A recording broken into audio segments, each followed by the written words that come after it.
സമീപകാലത്തായിട്ട് മുസ്ലിം ലീഗിന്റെ മഹാരഥന്മാരായിട്ടുള്ള നേതാക്കന്മാരുടെ വഴിയിൽ നിന്ന് ലീഗ് മാറി സഞ്ചരിക്കുന്നു എന്നുള്ളതിന്റെ നിരവധി തെളിവുകൾ പുറത്തു വന്നിട്ടുണ്ട്.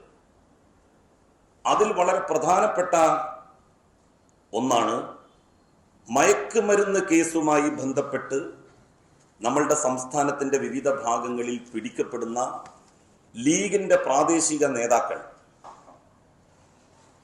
ജീവിതത്തിൽ സൂക്ഷ്മത പുലർത്തിയ മഹാരഥന്മാർ രൂപം നൽകിയ പാർട്ടി ഇന്ന് മയക്കുമരുന്ന് വിൽപ്പനക്കാരുടെയും സാമ്പത്തിക തട്ടിപ്പ് നടത്തുന്ന ആളുകളുടെയും വിഹാര കേന്ദ്രമായി മാറിക്കഴിഞ്ഞിരിക്കുകയാണ്.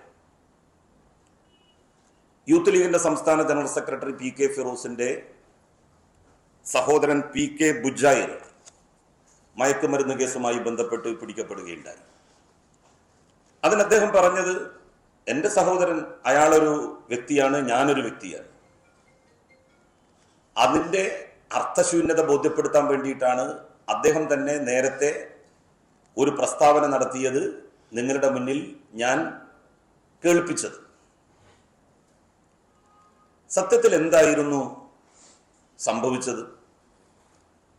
പി കെ ഫിറോസിന്റെ സഹോദരൻ എത്രയോ വർഷങ്ങളായിട്ട് മയക്കുമരുന്ന് സ്ഥിരമായി ഉപയോഗിച്ചുകൊണ്ടിരിക്കുന്നയാളാണ്.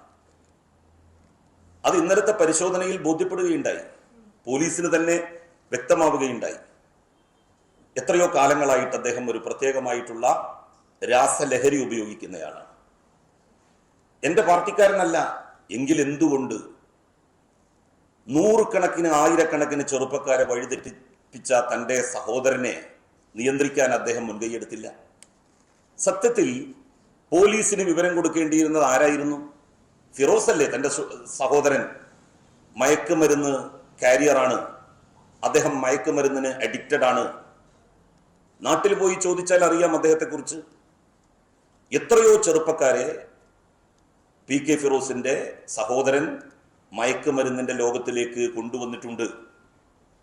ഈ സത്യം അറിയാമായിരുന്നിട്ട് എന്തുകൊണ്ട് പി കെ ഫിറോസ് തൻ്റെ സഹോദരനെതിരായി എക്സൈസിലോ പോലീസിലോ പരാതിപ്പെട്ടില്ല? അദ്ദേഹം അത് ചൂണ്ടിക്കാണിച്ചു കൊടുക്കുകയല്ലേ ചെയ്യേണ്ടിയിരുന്നത്?